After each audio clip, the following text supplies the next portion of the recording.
Muito bem, Êxodo no capítulo 8, nós vamos começar a falar da praga das rãs.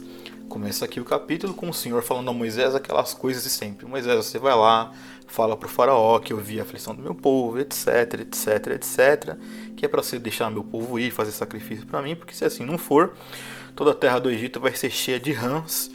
E foi exatamente isso que aconteceu.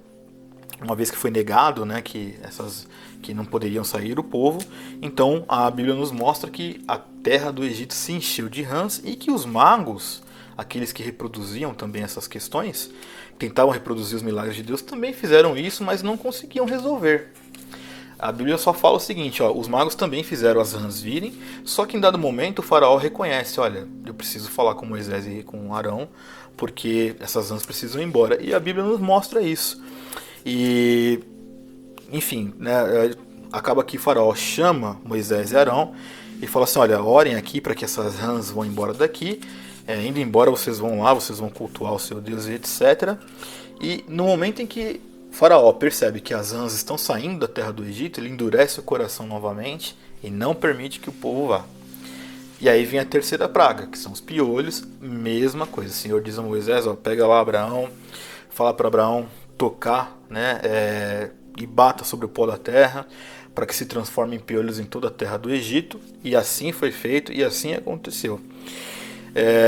Só que desta vez, os magos, né, os cientistas ocultos, tentaram reproduzir essa praga dos piolhos e não conseguiram. E aí, os magos chegaram até Faraó dizendo o seguinte, olha, essa praga aí, isso aí é o dedo de Deus, porque a gente não vai conseguir reproduzir nem resolver isso daí. E mesmo assim, o faraó, com o coração endurecido, não permite com que o povo vá. E aí vem a quarta praga, que são as moscas. E da mesma forma, o Senhor diz a Moisés, vai lá, vai apresentar o faraó, né, deixa meu povo ir, etc e tal. Porque se você não deixar o meu povo ir, as moscas vão encher todas as casas do Egito, também a casa de faraó. E aí a palavra nos ensina, nos mostra que assim fez o Senhor e vieram grandes enxames de moscas à casa do faraó e a terra ficou obviamente arruinada. E aí o faraó chama lá o Moisés e o Arão e fala o seguinte, ó, vão e ofereçam sacrifícios ao seu Deus sem sair da terra, né?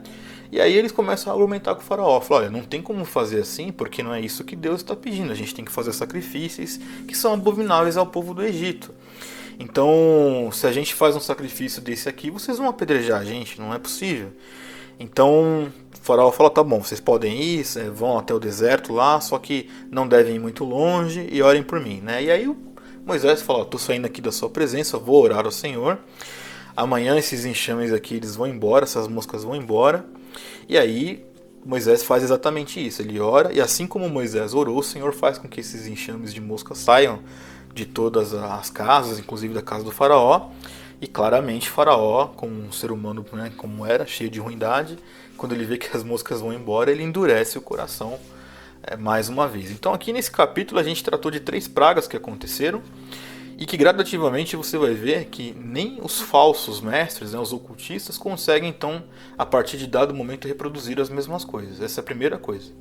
Então você percebe que é um processo gradativo, a qual Deus vai demonstrando seu poder, a sua superioridade, que sempre foi, mas ele vai tornando isso mais evidente e também mostra como é o ser humano, como era Faraó.